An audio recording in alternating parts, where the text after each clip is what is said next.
In Accra, my name is Noble Crosby Annan. And I'm Ayisha Yakubu. Coming up, the headlines. News360 Headlines is brought to you by Flamingo Paint, Pepsodent Charcoal and Pepsodent Herbal, EcoBank. Ghana Coalition Against Galamsey reiterated its call for the declaration of a targeted state of emergency in regions hardest hit by illegal mining.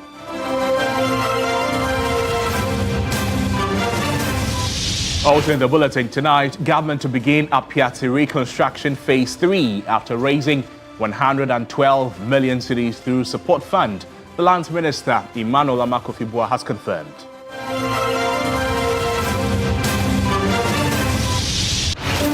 Later in the bulletin, we take you to Gamashi in British Accra as residents celebrate this year's Homowo Festival.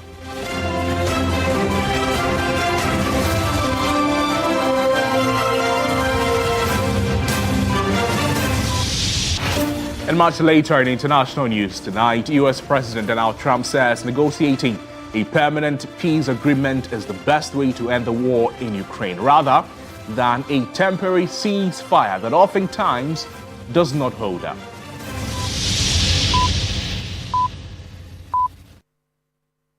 There are details of these and many more stories, including sports and entertainment, coming up over the next 1 hour. Do stay with us. Let's begin the bulletin from here. And illegal mining is in sharp focus tonight. The Ghana Coalition Against Galamsey has praised the courage and resilience of the Inspector General of Police and the police officers who bravely confronted violent illegal miners during recent operations targeting Galamsey activities in Bontresso. Now, the steadfastness of the policemen, the face of danger, highlights the critical role of law enforcement in protecting Ghana's environment and upholding the rule of law.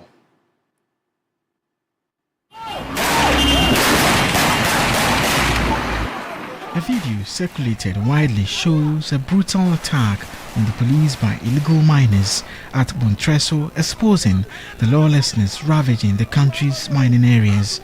The Ghana Coalition Against Galamsey condemned the attack as the final straw, coming shortly after the tragic helicopter crash linked to Galamsey operations.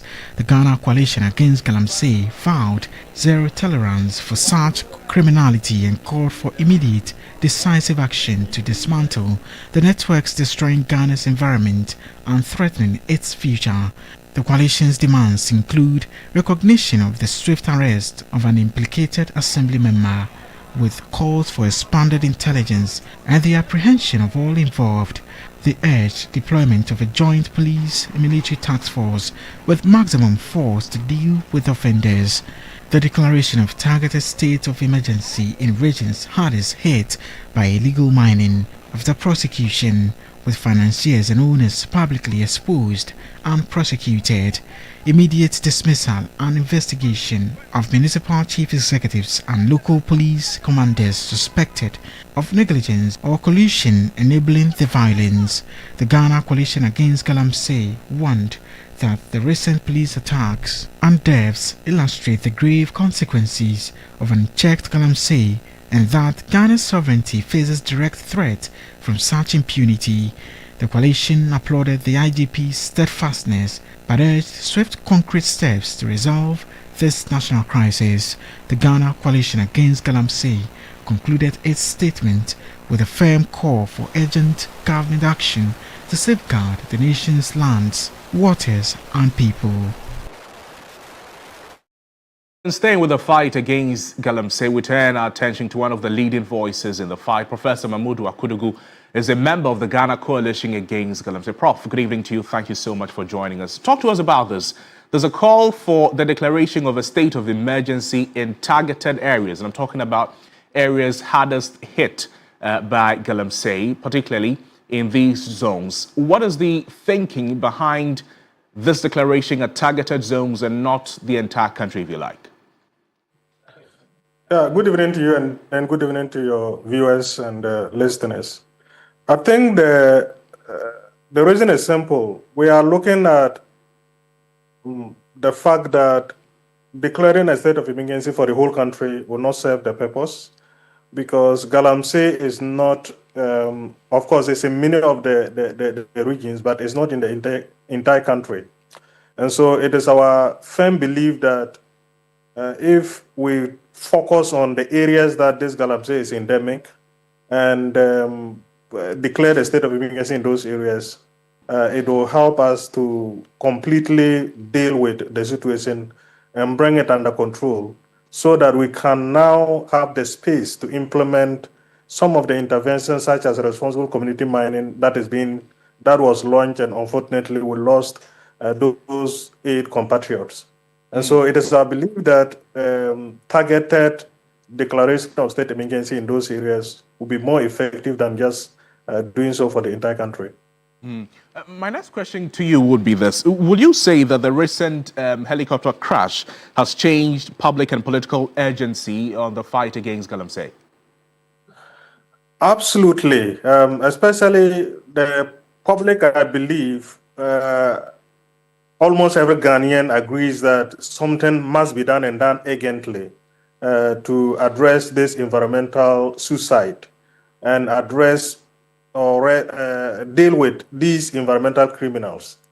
Unfortunately, it is yet to be seen how the political authorities are going to take advantage of this goodwill across the country in terms of deploying the state apparatus to deal with this matter once and for all, how they are going to take advantage of it and deal with it. And we are only hopeful that the agency with which Ghanaians are calling for action, the political authorities take advantage of it and then deal with it once and for all.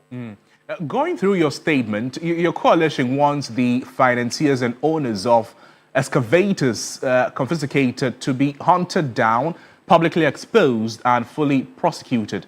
Again, you're asking that the statement is also calling for municipal chief executives and local police commanders that they must be immediately dismissed and investigated for negligence or collusion. Talk to us about the thinking again behind these points you raised in your statement. Yeah, the thinking is that we know the bank rollers of this galamsey are not the people that are normally will be rounded at the galamsey sites. These are highly sophisticated people sitting somewhere in their offices in suits, in air-conditioned rooms, and procuring these heavy equipment for the destruction to continue. And so if we continue to only arrest those that go to the sites to make use of this equipment, we may be missing the point. So we need to uproot from the base. And to uproot it from the base means that the financiers must be arrested, exposed, and dealt with. So that is the thinking behind that. Because, I mean, you know how much an excavator is. And most of those people in the communities that use these excavators, I'm not sure they can buy 1 or 2 excavators. Recently, we're told that somebody has about 128 excavators. So they seize 3. If they burn it, I mean, that is nothing to the person. So he still has more than 100 in stock to deploy. And so such people must be faced out, exposed, and then prosecuted accordingly. On the other part of the dismissal of the police commanders and the MCEs, we understand when the president was swearing in at the beginning, the ministers, the MCEs, and all that, we were told that galamsey will be KPI, part of the KPIs for those districts where galamsey is ongoing. And so it is only fair that if they are failing, these MCEs are failing, they should be shown the exit, because it is a critical aspect of governance performance. Right. If government is, the MCE side is not working well, they should be shown the exit. And same with the commanders of the police in those districts. Now, Prof, very briefly, is the coalition engaging with Parliament or the presidency on the demands you're making in your statement? The coalition is always open. We've made attempts to reach Parliament. We've written to Parliament for engagement. We wrote to the President to engage. He directed us to meet the Minister of Natural Resources, Land and Natural Resources. We did meet him. The minister was supposed to update him, and then we take it from there. We have yet to get those updates from the minister, and this incident happened. So we are very hopeful that we will be given the opportunity to engage further with Parliament, or of course with the presidency. Thank you very much. All the best. Professor, thank you so much for your time. Professor Mamudu Akudugu is a member of the Ghana Coalition Against Galamsey, speaking with us there. With 8 Ghanaians recently killed in a helicopter crash en route to launch one of the government's anti-Galamsey programs, pressure is mounting on the government to act decisively and urgently to address the menace. The recent confrontation at Montreal between the IGP's task force and residents has brought to the fore the urgent need to drastically tackle illegal mining. There's more in the following report.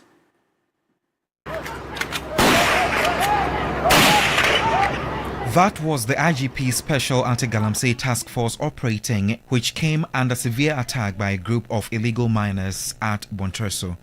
Convener of the Media Coalition Against Illegal Mining, Kenneth Ashigbe, speaking on the key points, called for the dismissal of the district chief executive for the area.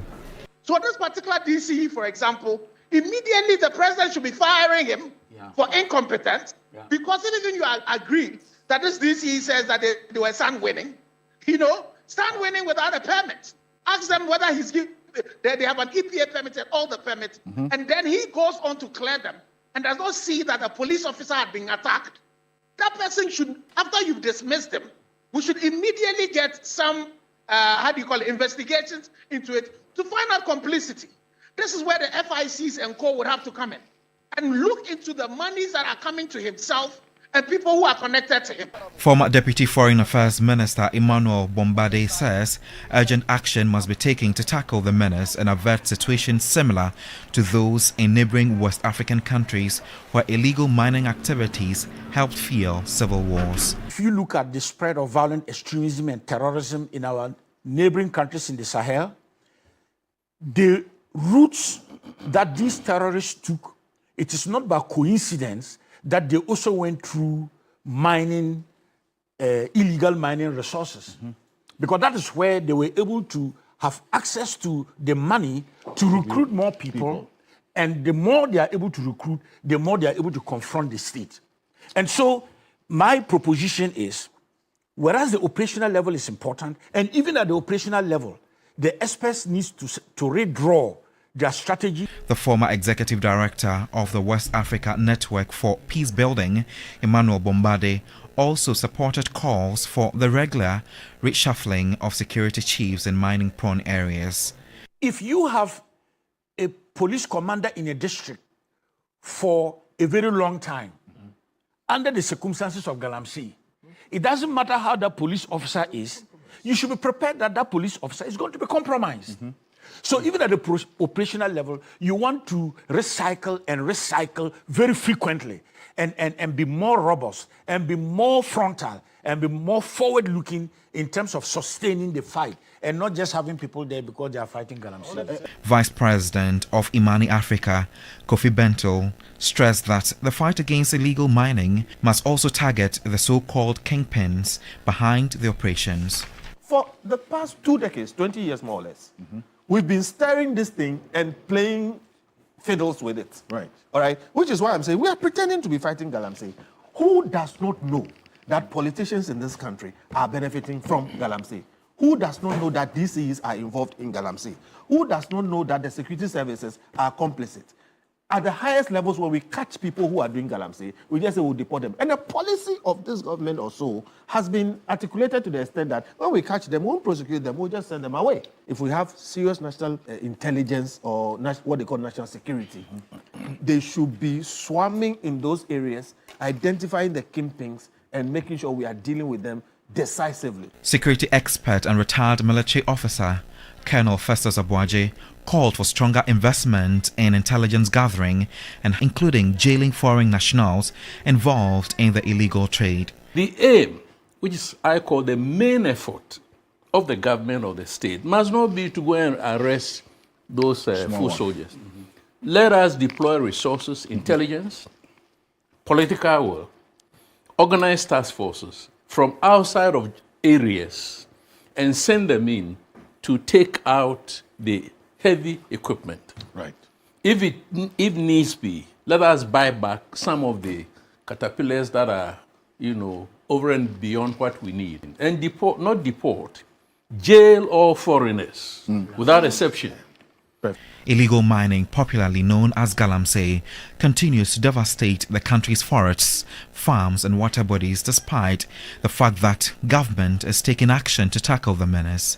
Civil society organizations, CSOs, continue to press on the government to declare a state of emergency in areas affected by galamsey, but government has yet to heed to that call. With the loss of 8 distinguished Ghanaians in a helicopter crash en route to a national assignment to tackle illegal mining, it is hoped that government will seize this moment to decisively clamp down on the menace.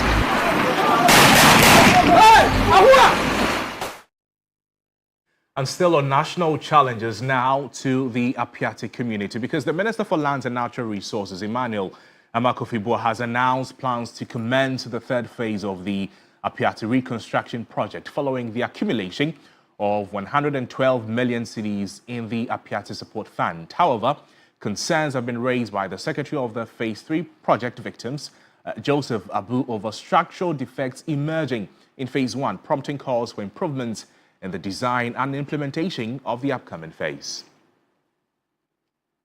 Following the commissioning of 124 housing units in Appiatse's first reconstruction phase and the sword cutting ceremony for Phase 3, 68 landowners whose properties were acquired for the project felt neglected. Despite the involvement of then Vice President Dr. Mahmoud Bawumia, they protested due to what they described as lack of transparency and unresolved compensation issues. We give glory to God that we are still alive to see this day. So what I'm saying to the people of Ghana is that we are pleading with everyone to still support so that at least the 68 victims who are left will also get places to put their head. Just a year after the commissioning of the Phase 1 buildings, occupants are reporting defects, claiming they had alerted the contractor during construction. Unfortunately, their warnings were ignored. There were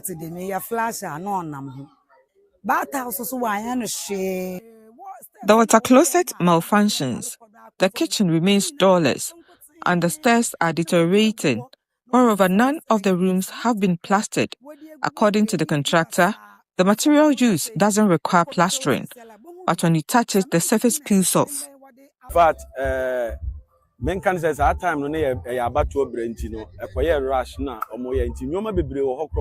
seems the construction was rushed through, possibly due to the approaching elections, and handed over without considering crucial details. There's no proper drainage system, and when it rains, water seeps into the walls, causing damage.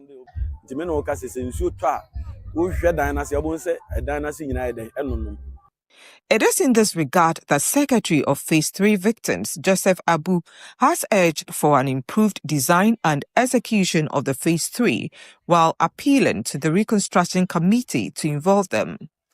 Looking at the challenges that the Phase 1 people are facing, the Phase 3 buildings should have a better version of what we are seeing in Phase 1. Aside that, one thing that we'll call for is that when we build our homes, we're having halls, toilet and bath, kitchen and corridors. But if they should come and build just one single room for us and say that we should be in it like that to compensate, I think that is not fair. Meanwhile, Lands and Natural Resources Minister Emmanuel Amakofiboah and the Western Regional Minister Joseph Nelson have assessed the Phase 1 and Phase 2 construction sites with the intent of exploring ways to improve the project for Phase 3. We were told that they had a lot of structural defects with some of the projects. We are going to focus on Phase 3, but before we do so, based on the information, we will do those assessments, understand the structural defects, and see how we can help address it. I think it's also important that some of the issues they raise about our recreational amenities, healthcare, and even businesses for people who have lost property are things that we have to look at. He revealed that the Appiatse Support Fund has raised 112 million cedis, with 60 million cedis spent on the 2 phases. He assures that government is committed to completing phase 3 and providing care for those injured during the incident. I came to also disclose to them what we have as balance left in the Appiatse Support Fund, and to tell them that we are going to work with them to try to make sure we utilize it to complete the outstanding works that we have. I told them that we have 52 million Ghana cedi now, and we are going to focus on the phase 3 with it. Irama Smith, TV3 News, Appiatse. And back here in the capital, Gamashi in British Accra has taken its turn to mark this year's Homowo Festival. Stanley Niblo observed the custodians perform their traditional rites as they hooted at hunger and has filed the following report. The streets of Jamestown came alive in colorful display as hundreds of indigents from far and near thronged the community to participate in the annual Homowo Festival. The successful opening of the celebrations by Lante Jangwe paved the way for other suburbs to follow suit. Gamashin, comprising Bese, Asren, Sempe, Abolakpatashi and others, hosted the grandest celebration, hooting at hunger and giving thanks to God for the abundance of food in the year under review.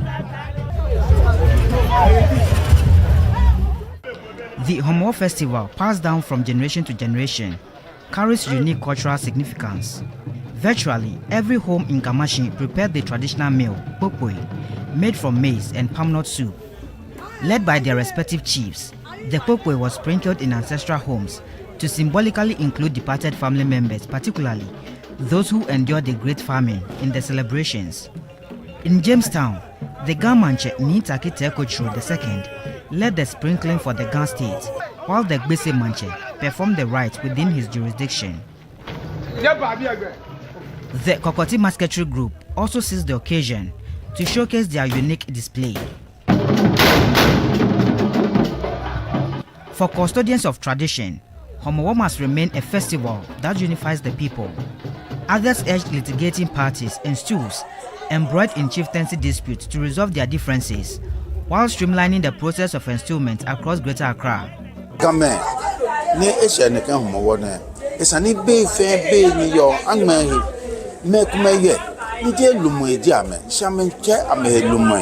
The people of Gamashi must use this Homowo season as an opportunity to foster peace and unity. It is essential that only those rightfully due for installment are crowned as chiefs. This is the only way to ensure that sanity and lasting peace prevail in the community. Following Homowo is Nwawala, a communal and family gathering that fosters reconciliation, strengthens neighborly bonds, and petitions for longevity of life for the people. On the day of Nwawala, those who have been at odds reconcile, paving the way for us to come together and plan for our collective future and that of the community. La and Teshin are next in line to observe their celebrations, while Nungwa will climax the festivities. If you missed out on the Gamashi Homowo, you can still participate in the La and Teshin festivities, particularly the Lolemlin Tamu, Ashaga and Panshimo. Stanley Nibleu, TV3 News, Accra. Well, as culture took center stage, some women are also taking center stage and breaking barriers in drumming. In some Ghanaian traditions, women are barred from playing drums due to some spiritual inclinations. While there are many reasons behind this inhibition, such as menstruation, women of today, passionate about drumming, they are seen breaking these norms. Nura Mohammed explores the situation further in this report. Our traditional drums tell our stories. They carry the whispers of our ancestors. They serenade royalty, mourn the dead, and accompany the dancers' feet. In the Akan, northern tribes, Ewe, and Gar traditions, women are not seen or allowed to play specific traditional drums. Drums like Obonu in the Ga culture Longa in the Dagomba and other northern cultures, Achimevu in the Ewe culture, and the Funtumfrum or Atumpan, the talking drum, in the Akan cultures, invoke spirituality. It is believed that women are considered impure to play those drums, especially when they assume their menstrual period. These long-standing traditions have been challenged in recent times, with women and young girls defying norms and challenging the status quo. One of such women is Abigail. She is an instrumentalist who has mastered the playing of both contemporary and traditional drums, and Abigail does not believe her gender should stop her from pursuing her passion. For me, it's a gift. That's how I see it. For the Ewe drums and the rest, no one taught me. If I listen, you play, I listen, then I start to play. So any girl child can do that. In the olden days, that's what they said to the women, and it got scared not to play. But for me, nothing happened. So I encourage them to come forward and then play it. Although women can be seen playing drums in recent times, some traditionalists do not subscribe to their inclusion. A monarchical historian, Safo Kantanka, explains why. Now, these have spiritual and physical consequences. I can't believe that the menstruation is a taboo in the Akan community to be linked to other things. So because women menstruate, no one has the right or the time to go and check. It is even disrespectful to ask if a woman is in her menstrual period. But would tradition consider knocking down the barriers and create opportunities for females' inclusion in performing traditional roles? These days, some of the restrictions are being relaxed to the point that you once a while see women drumming. These hardly die. The society cling to these beliefs. It is that which allow discipline in the society. Whilst they still have the spiritual beliefs in certain things, it will be very difficult to school people to stop. These things are even checked. Women check women. Women control culture and tradition. So as long as it's been accepted that women should not play this drum, it is the same women who check that such drums are not played. Women like Abigail do not believe that natural causes such as menses should hinder their aspirations in the name of culture and tradition. I heard it prevents, but for me, I decided to take a risk to do whatever I want to do. I want to see what will happen. So I use myself as a scapegoat to do it. So nothing happened to me. I heard you won't give birth, but I have a child. In a contemporary world where age-old customs are ever-changing, giving way to acculturation, certain traditional matters will always be a matter of contention. Some traditionalists maintain that patriarchal customs should be kept and preserved, while progressives like Abigail advocate for gender inclusivity in our traditional activities and for society to eschew archaic beliefs. The conversation between culture and progress is far from over. But each strike by women like Abigail proves that the drum's heartbeat belongs to everyone who dares to play it. Nura Mohammed for TV3 News, Accra. Let's now turn our attention to health. 2 cases of Mpox are currently on admission as cases of the disease keep rising in the country. 37 new cases of Mpox have been recorded as of August 14, 2025, bringing the total confirmed cases to 409 with 1 death recorded. The Ghana Health Service, in its latest situational reports, continued to caution the general public against the sharing of personal effects like sponge and towels in households. The disease hotspot remains the Western and Western North regions, according to the service. The country is already in the process of getting Mpox vaccines into the country for the at-risk population. Mpox spreads mainly through close contact with an infected person. The general public is encouraged to report symptoms of rashes early to the nearest health facility.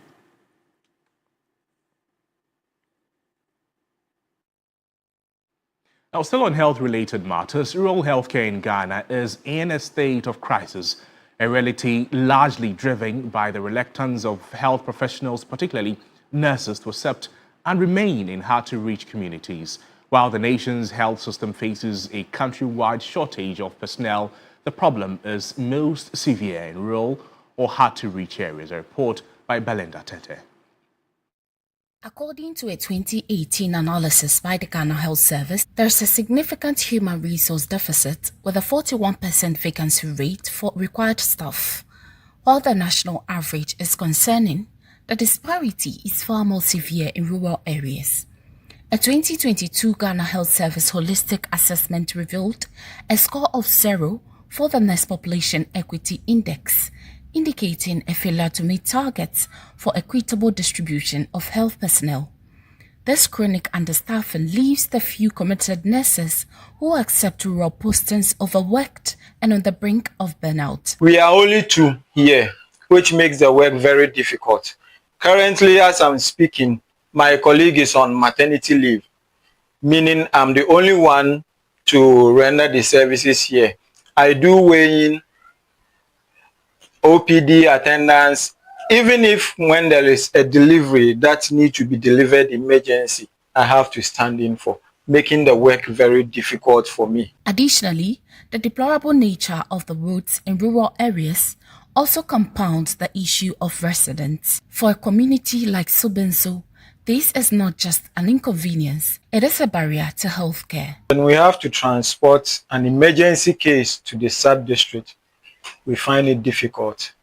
If it's a pregnant woman, sometimes before you get to the sub-district, the person has already delivered in the tricycle already. Beyond the issue of human resources and road networks, the very tool for effective healthcare delivery is scarce. This reality is compromising quality care at the Bochenso Chips compound. Some basic equipment that we need to use as nurses to render quality care, we are also facing challenges with that. Talk of BP apparatus, thermometer, weighing scale, then the standing scale, we have challenges on that. That is a triage which used to determine whether this person needs an emergency service or not. If you don't have these things, how then do you assess such a patient? It will be very difficult. We don't have a delivery bed, we lack delivery bed. And when you look inside, we have our books in boxes on the floor, which we need a shelf so that we can pack them all on it. He's making an urgent plea for the construction of an accommodation structure that can house at least 4 nurses. These, according to him, would attract and retain nurses. We are pleading if a structure that can accommodate nurses can be built, that will get like 4 or 5 nurses to this place, it will be very good for us. Meanwhile, the Bono East Regional Director has expressed concern over the attitude of some communities who tend to overprice accommodation for health workers. Some of the staff reports that once they see that you are a nurse, the rates are very high for you when it comes to accommodation. They should be considerate and know that research shows that when you have more health professionals, they are able to respond to emergencies on time. Quality healthcare cannot be delivered without the right tools. Equipping rural health facilities is a direct investment in the health and well-being of rural communities. Belinda Tete, TV3 News, Bono East Region. You're watching News 360. We're also live on all our social media platforms at TV3 Ghana. We're back with more stories after this break. Please stay with us.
reporting from the Takoradi Market Circle, from the heart of the Upper West Regional Capital. From the heart of the Ashanti Kingdom. Reporting from Sunyani.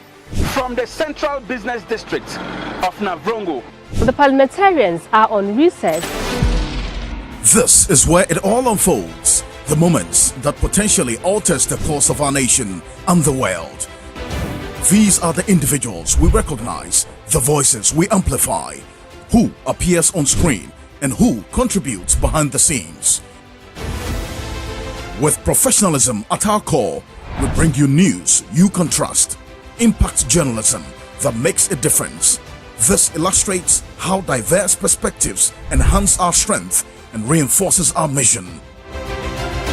This is 3 News. Leaders in breaking news, exclusive interviews, facts and analysis on TV, radio, online and digital. 3 News, first in news.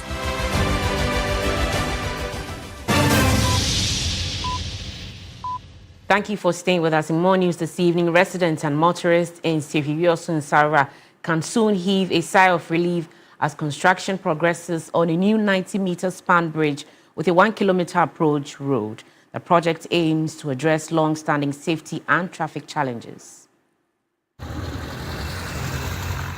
The existing bridge has been deemed unfit for purpose, creating significant hazards for both pedestrians and motorists.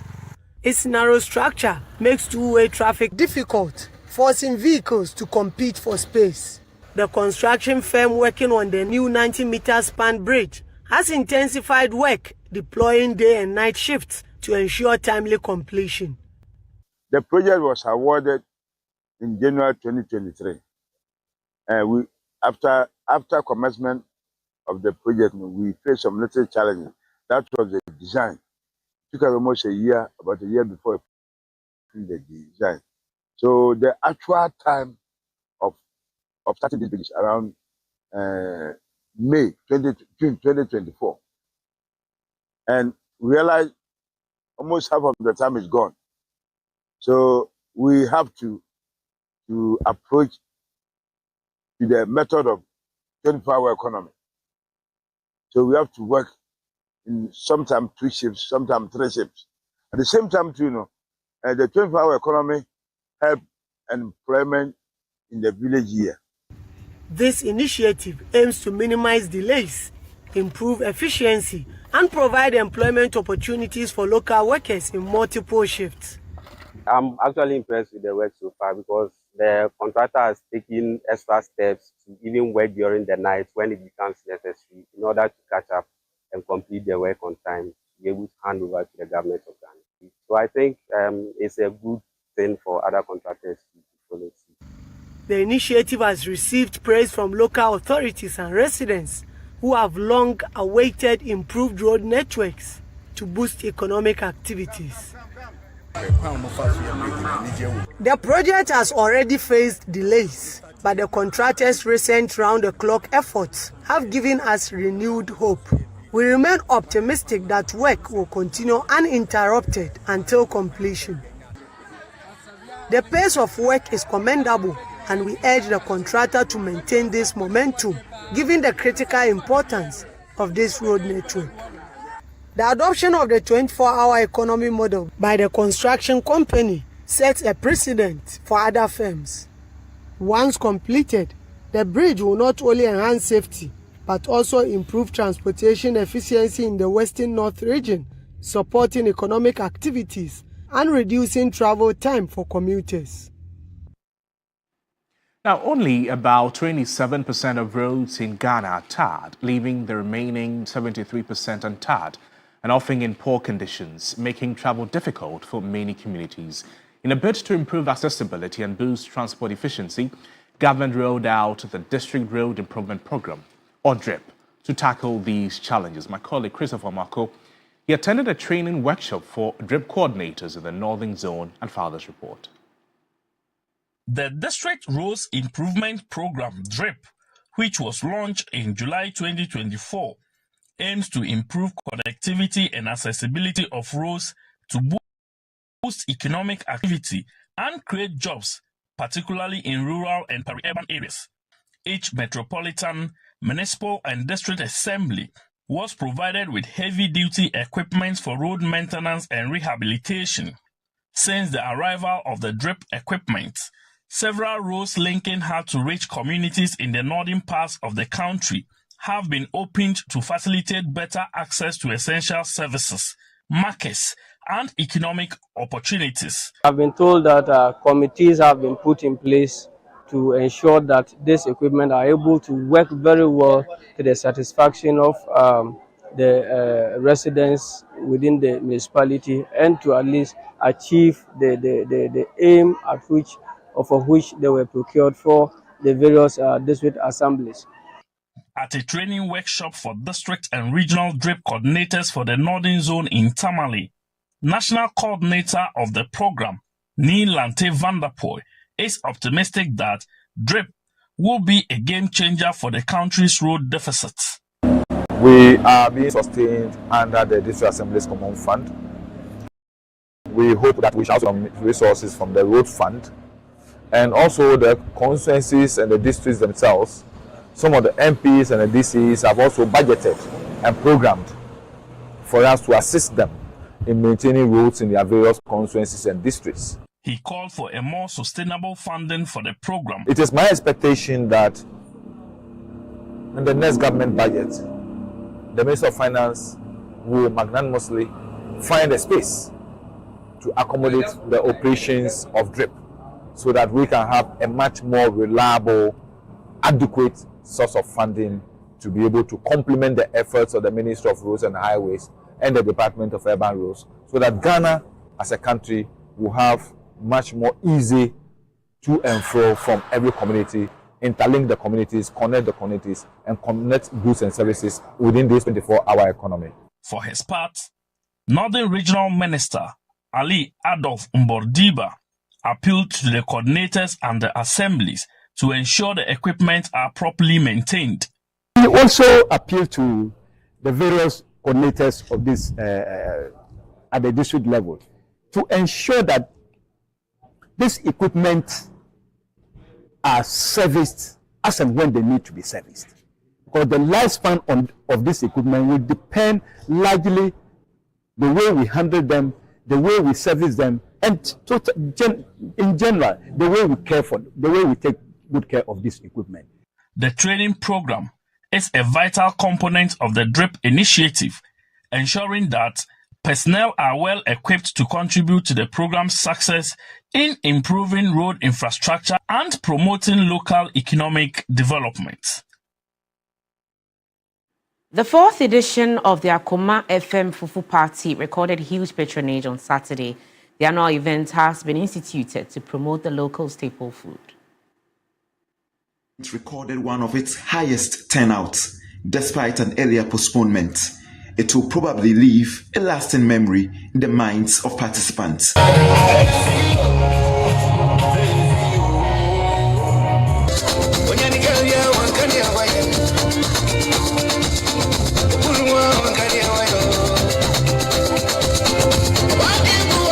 The annual event aims at promoting fufu, the local food. Eating together brings unity, and over the years, as we've organized it, it keeps improving. And I think it's just not about eating, it's about the unity, meeting people, and then also promoting the local cuisine. Fufu is a local cuisine in Ashanti region and in Ghana as a whole. So patrons were also encouraged to bring a sanka to preserve the heritage.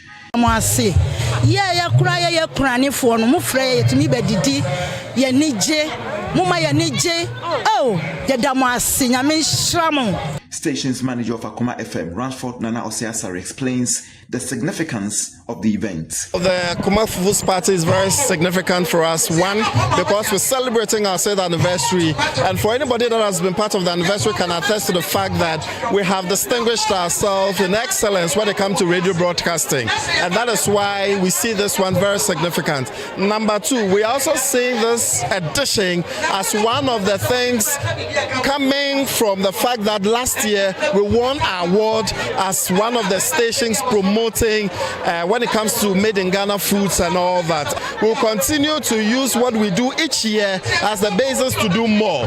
This year we also had a lot of people coming to support us because they know how well we have always been organizing the Fufu Party. In fact, don't be surprised if you see Fufu Party not just in Ashanti region but in some other regions as well, because I've received a number of calls from people who know me and then the station, and seeing what we are doing today, they wish we could do it for others.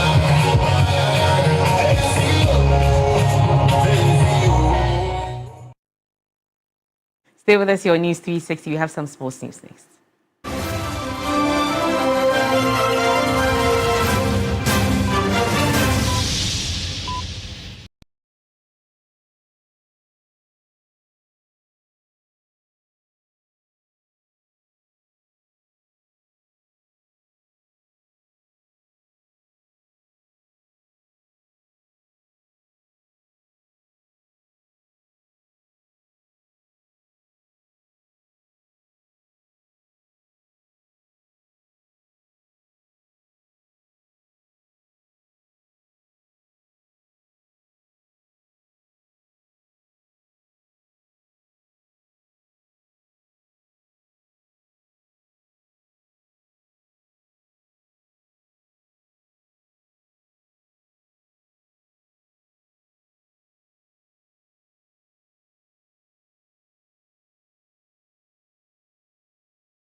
Spray and coil.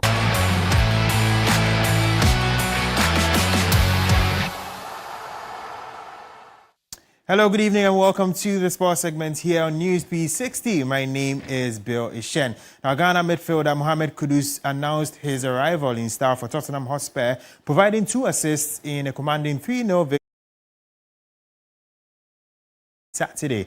Making his first start since completing a summer switch from West Ham United, the 25-year-old wasted little time in making an impact. His precise cross in the 10th minute was met by Brazilian forward Richarlison, who opened the scoring to give Spurs a 1-0 lead at the break. Now, Kudus was again the architect after the interval, picking out Richarlison inside the box for a spectacular acrobatic finish that doubled the advantage. Brendan Johnson scored a 3rd goal. Now, here are the words of Mohamed Kudus after that victory. Really, really nice. You know, the reception from the fans, the support has been incredible. But I'm happy with the whole team for the 3 points and a clean sheet. You know, yeah, I really get the boost and the encouragement, even though it's part of my DNA and my game to be in positions like this. But also with the help of the team, you know, because they need to get the ball and get me higher up in those positions. But yeah, definitely the energy from the fans also bring the boost, even though that's what I love to do, you know, take players on and then try to create and help the team win. And I'm glad that Richarlison was able to finish them off today with 2 beautiful goals, Moving on to some other stories, with the 2025-26 season officially underway, many fans are eagerly looking forward to the usual drama, action and goals each game brings. For the players, they will be looking to make an impact throughout the campaign and solidify places at their respective countries as the 2026 FIFA World Cup approaches. Now in Ghana, the U.S. Embassy is taking steps to educate visitors about potential tourist sites ahead of the competition. There's more in this report. 6th FIFA World Cup will be hosted in 16 cities across the USA, Canada and Mexico in June and July 2026. 11 cities in the USA, including Atlanta, Boston and New York, will host key matches in the tournament. As the competition gradually approaches, the U.S. Embassy in Accra have opened the American Center, a hub with cultural information of the country for prospective tourists and journalists ahead of the 23rd installment. This facility is actually open to anyone with a valid identification card when we're open for business.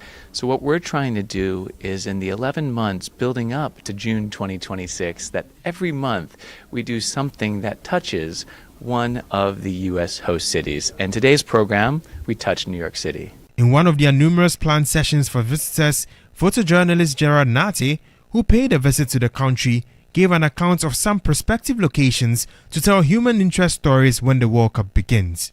He is eager to witness the many potential stories that will be told at the Mundial, while the US also celebrates their 250th birthday.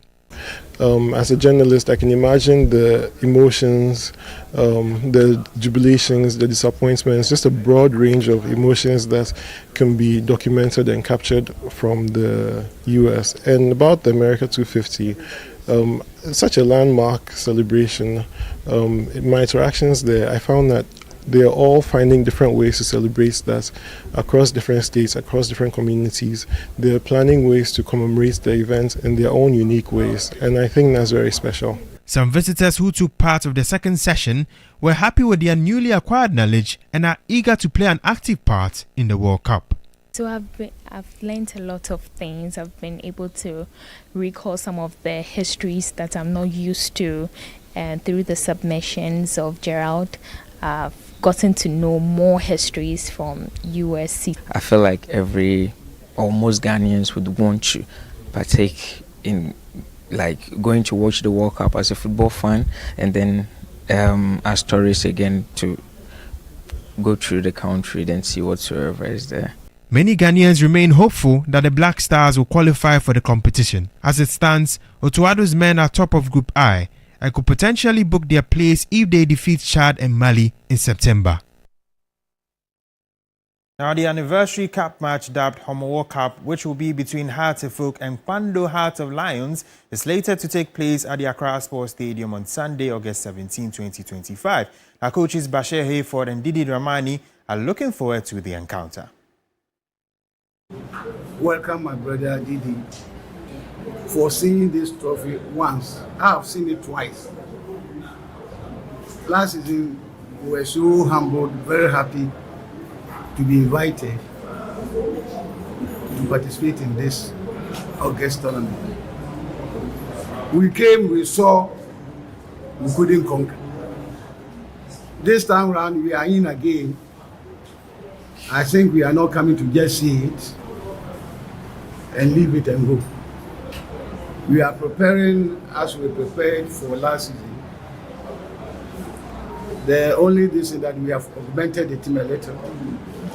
And so we are coming to play football, for people to see football, how football is played.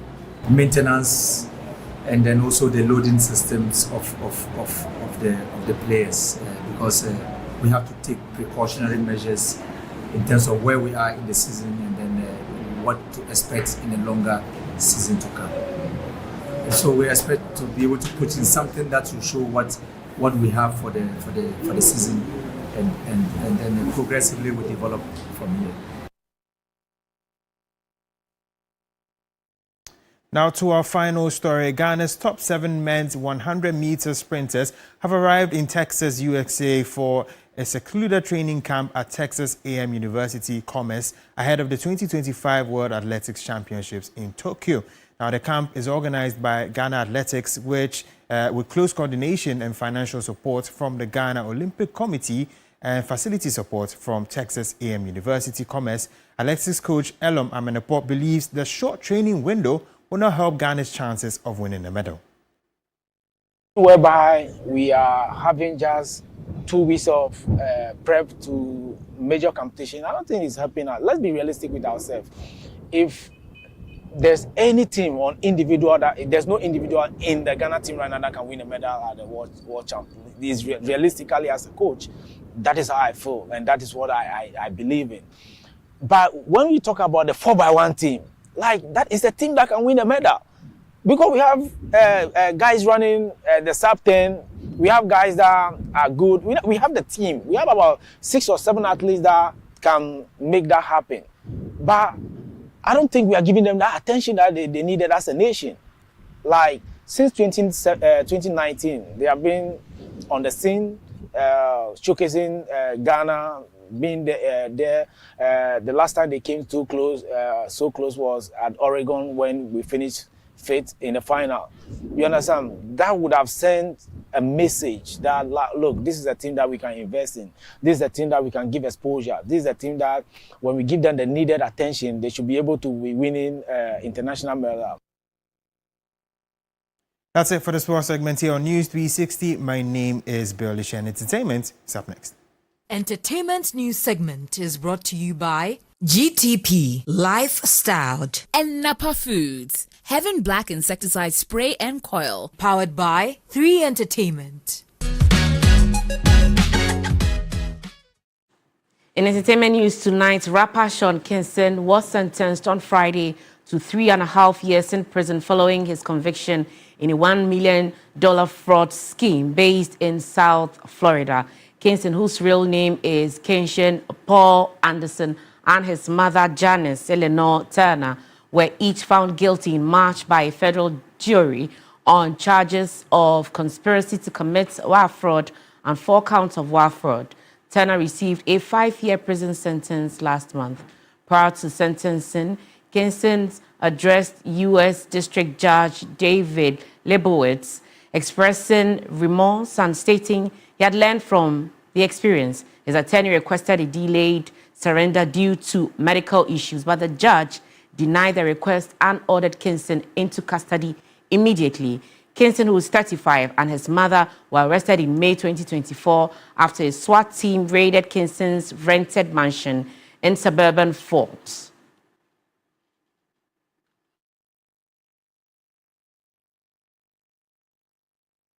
Let's bring you some international news now.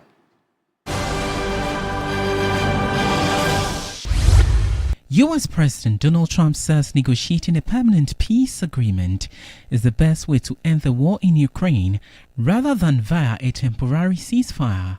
On his way to meet Putin in Alaska, Trump said he wouldn't be happy if he left without a ceasefire, but afterwards posted on social media that ceasefires oftentimes do not hold up. President Trump's new plan to bypass an initial ceasefire is a blow to Kiev and its European allies, as it was one of their main requests, Ukraine correspondent James Waterhouse writes. Meanwhile, Ukrainian leader Zelensky said he will travel to Washington, D.C. to meet President Trump on Monday. No agreement was reached at the Alaska summit. Trump insisted progress was made, while Putin said he was sincerely interested in ending the conflict. The African Union has backed a campaign to end the use by governments and international organizations of the 16th century Mercator map of the world in favor of one that more accurately displays Africa's size.